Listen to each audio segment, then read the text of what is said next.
네, 혹시 제 목소리 잘 들리실까요? 네, 잘 들립니다. 네, 그럼 바로 시작하겠습니다.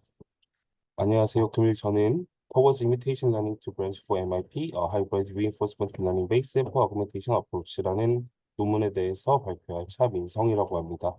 해당 논문은 이제 ICLR 2024, 올해 ICLR의 포스터 논문으로 발표된 논문입니다.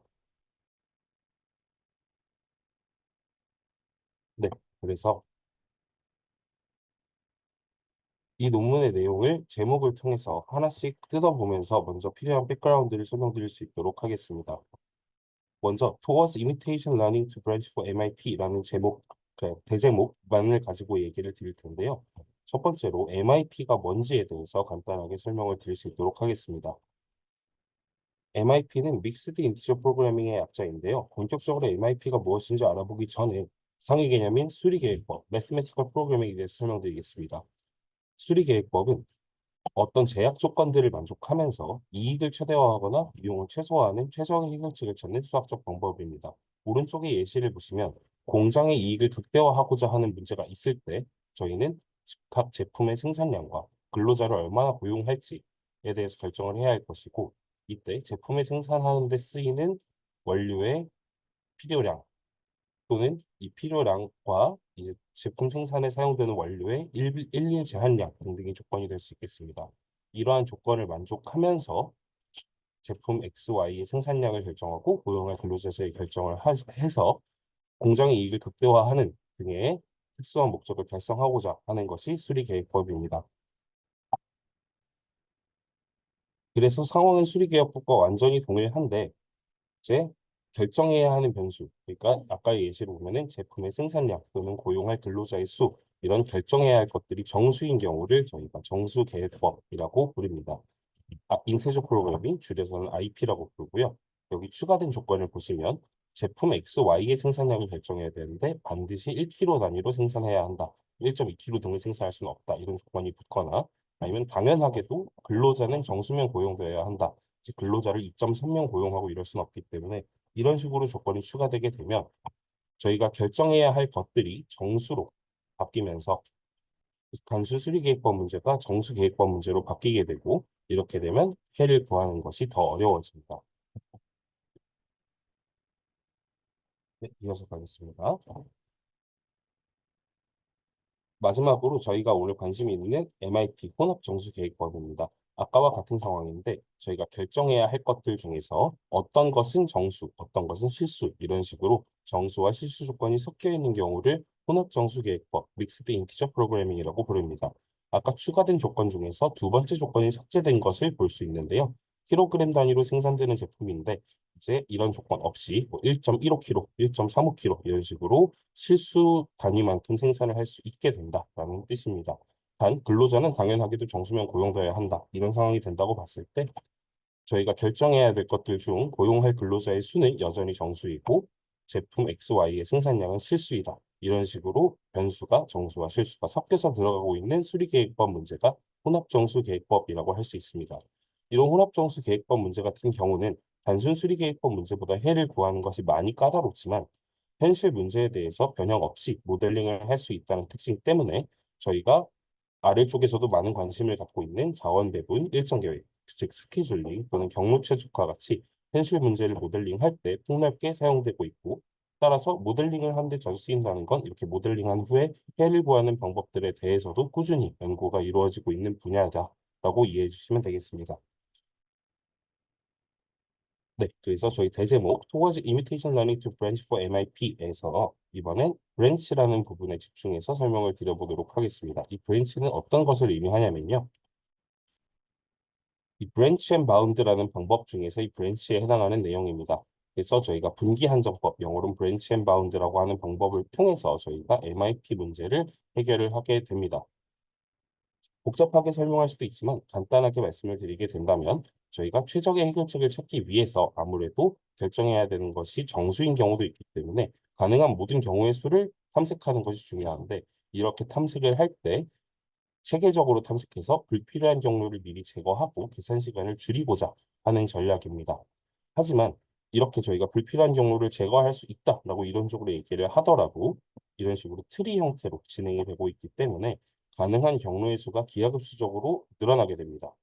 그게 언제냐면 변수의 수가 지금은 두 개라서 이 정도로 되는데 실제 현실 문제를 모델링하다 보면 변수가 수백 개가 되고 그런 식으로 하다 보면 이렇게 저희가 브랜칭을 해야 되는 변수의 수도 매우 매우 많아지고 그에 따라서 이 탐색 트리가 기하급수적으로 커진다라고 이해해 주시면 되겠습니다. 그래서 저희는 결국 이 탐색 트리의 크기가 커지면 그에 따른 계산량이나 계산 소요 시간도 기하급수적으로 증가하기 때문에 이 탐색 트리의 크기를 줄일 필요가 있습니다. 그것을 위해서 가장 중요한 것이 바로 변수 선택인데요. 저희가 이 MIP에서 브랜치 앤 바운드의 성능, 즉 얼마나 빨리 최적화에 도달할 수 있는지를 결정하기 위해서는 탐색 트리의 크기를 줄이는 것이 중요하고 따라서 변수 선택이 중요한 문제가 됩니다. 즉 이 문제에서 보시면 최적화 문제에서 x1 변수와 x2 변수가 모두 정수인 상황인데 이렇게 저희가 분기를 진행을 할 때 x1을 먼저 진행할지 x2를 먼저 진행할지 만약에 변수가 수백 개가 된다면 특정 상황에서 분기를 나눌 수 있는 변수가 3, 400개가 있는데 그중에 어떤 변수로 분기를 진행을 할지 이런 식으로 저희가 변수 선택을 잘하는 것이 중요하게 됩니다. 중요하게 됩니다. 그래서 잘못된 변수가 선택된다면 이 탐색 트리가 불필요하게 커질 수 있고 그러면 문제 해결에 필요한 시간이나 자원이 불필요하게 그리고 매우 크게 증가할 수 있습니다. 따라서 이런 식으로 변수를 잘 선택하기 위해서 어떻게 해야 하는가에 대한 룰 베이스드 선행 연구, 즉 최적화 쪽 연구를 하시는 분들께서 규칙 기반으로 선행 연구를 다수 진행한 사례가 이미 기존에도 진행되고 있었습니다. 다음으로 논문의 대제목 중에서 이미테이션 러닝에 대한 부분에 대해서 간단하게 설명을 드리겠습니다. 이미테이션 러닝, 한국어로는 모방 학습이라고 하는데요. 에이전트가 이제 저희가 흔히 알고 있는 그런 트랜잭션만을 통해서 학습하는 것이 아니라 전문가의 행동, 휴먼 엑스퍼트의 데몬스트레이션을 모방해서 정책을 학습하는 학습 방식입니다. 즉 전문가가 직접 수행한 데이터를 활용해서 학습을 하는데요. 이를 브랜칭 문제에 어떻게 적용할 수 있냐면 기존에 이렇게 트리를 만드는 과정에서 분기를 진행할 때 어떤 변수를 통해서 진행을 할지에 대한 룰 베이스드 선행 연구가 이미 많이 이루어져 있습니다. 이런 룰 베이스드 선행 연구를 전문가 행동이라고 가정을 해서 이미테이션 러닝을 진행하면 모델이 최적화 문제를 풀 수 있도록 만들 수 있다라는 것이 이미테이션 러닝을 통한 정수계획법 문제 해결의 핵심 아이디어입니다. 네, 그래서 앞에까지 설명드린 내용을 바탕으로 Towards Imitation Learning to Branch for MIP라는 이 논문 전체에 대한 문제 상황을 다시 깔끔하게 정리를 해보면요.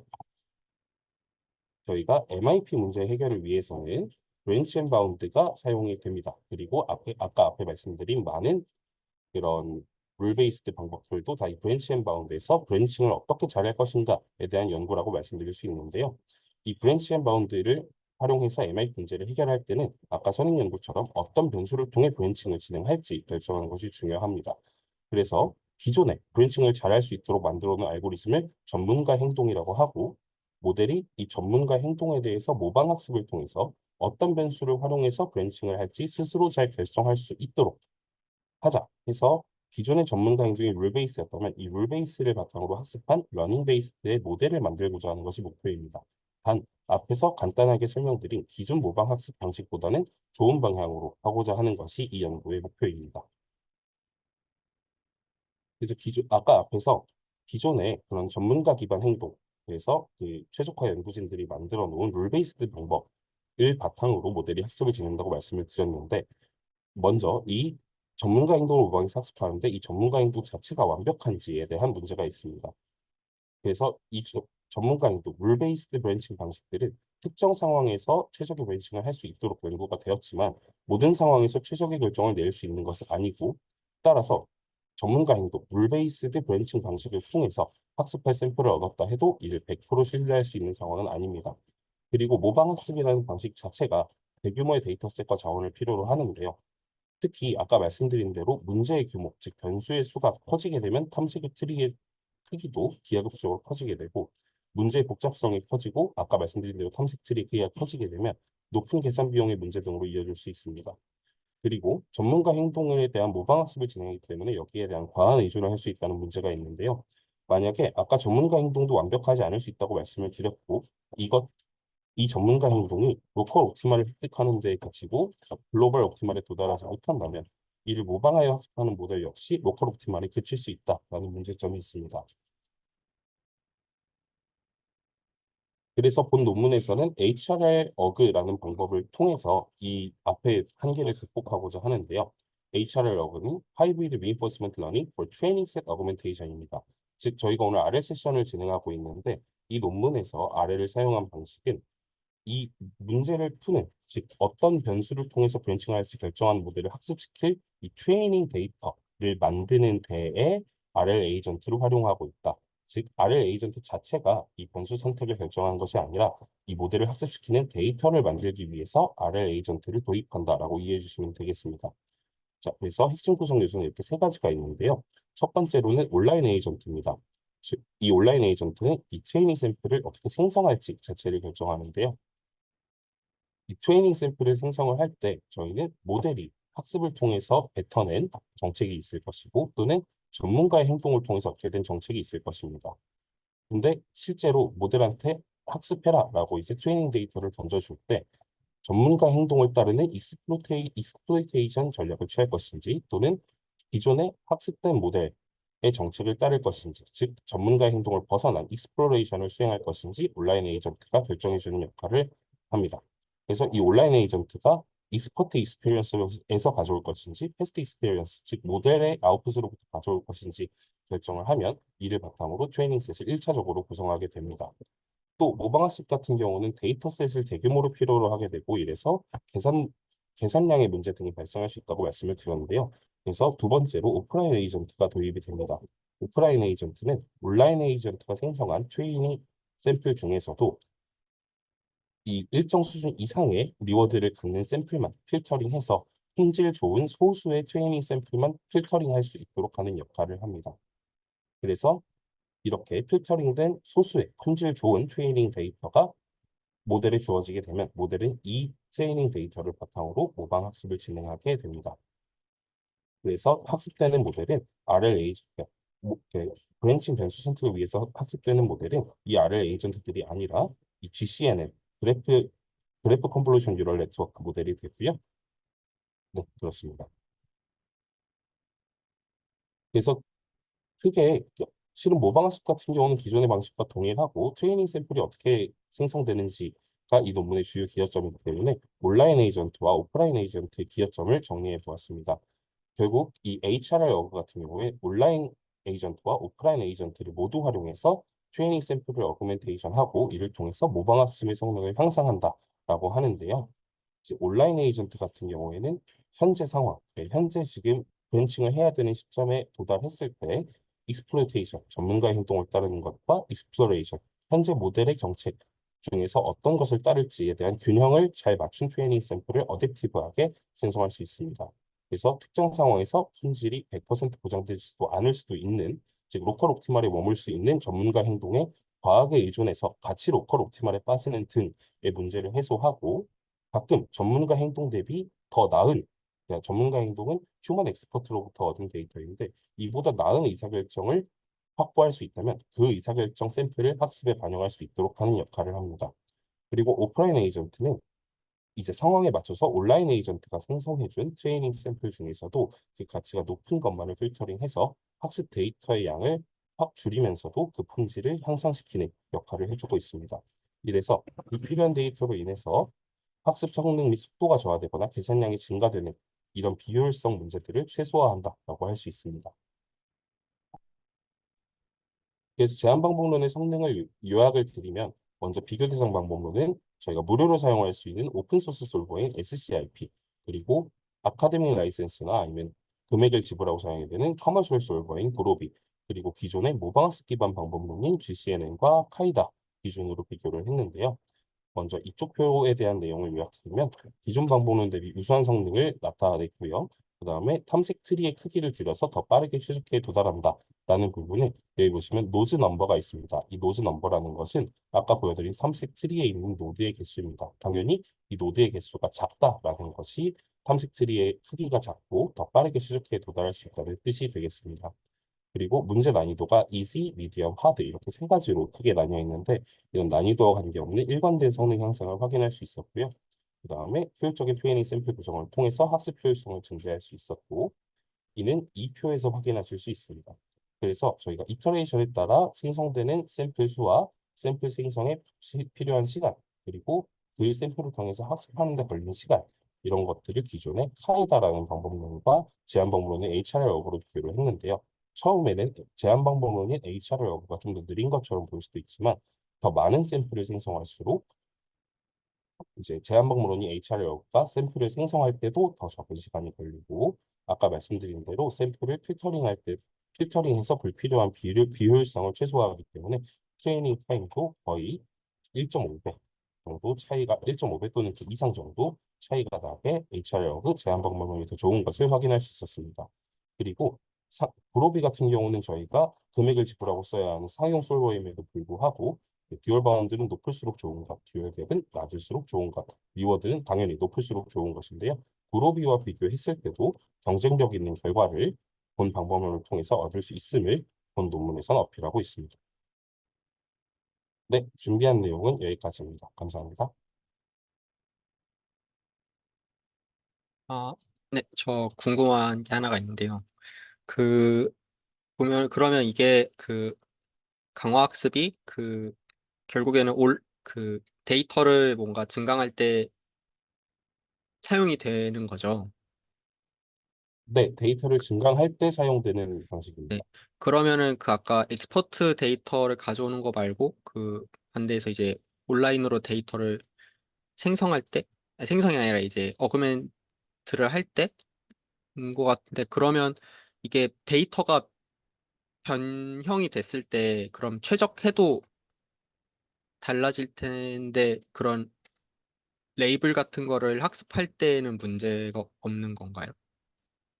해당 부분에 대해서 제가 이해한 바대로 설명을 드리게 된다면, 네. 이제 그 어그멘테이션이 일어난다는 것이 문제의 그래프 구조나 이런 것을 변형하는 것이 아니라 같은 그래프가 주어졌을 때, 같은 그래프가 주어졌을 때, 같은 그래프와 같은 상황, 그러니까 분기를 진행해야 하는 특정 노드가 있을 겁니다. 그런 특정 상황에서 전문가는 어떻게 행동할지, 그리고 기존까지 학습한 모델은 어떻게 생각할지 이렇게 두 가지를 뽑아놓고 기존에는 익스퍼트 익스페리언스만 계속 가지고 왔다면 만약에 모델이 뱉어낸 결과 중에서도 좋은 결과가 있으면 익스퍼트 익스페리언스를 사용하지 않고 그때는 모델의 익스페리언스를 사용하겠다. 이게 여기서 말하는 어그멘테이션입니다. 그러니까 문제의 상황은 바뀌지 않습니다. 아, 그렇구나. 알겠습니다. 감사합니다.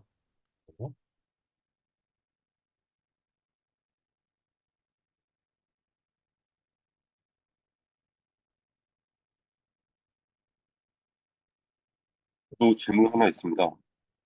네, 오프라인 에이전트에서 저 네. 화살표가 가리키는 데 보면 F 세타가 있는데 저 세타도 그 학습하는 모델인가요? 저게 그 광학습 모델 자체가 되는 거예요? 네, 맞습니다. 그래서 혹시 마우스 커서도 보이시나요? 네. 네, 그래서 이 온라인 에이전트랑 오프라인 에이전트도 이 트레이닝 샘플을 더 잘 만들어내기 위해서 학습이 되는 것들이고, 이 세타 오프 같은 경우에는 오프라인 에이전트의 파라미터를 의미합니다. 네, 그리고 하나 저기 그 GCNN이라는 게 결국에는 그 샘플을 만들어내는 네트워크인데 이게 그 파이 i 마이너스 1과 파이 i가 있는데 파이 마이너스 1이 이제 전 스텝이고 그래서 이게 패스트 익스피리언스 같은데 처음부터 이게 어느 정도 학습이 됐다 안 됐다 판단하는 거를 이게 리워드로만 판단을 하는 거죠. 네, 일단 먼저 말씀을 드리면 이 GCNN 같은 경우는 데이터를 만들어내는 모델은 아니고 이 위에서 데이터를 만들어서 던져주면 이 데이터를 학습을 해가지고 의사결정을 할 수 있게 되는 모델입니다.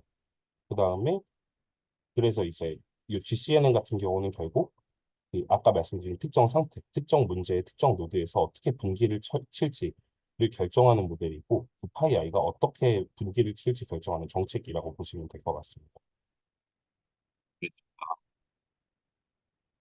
다 되셨을까요?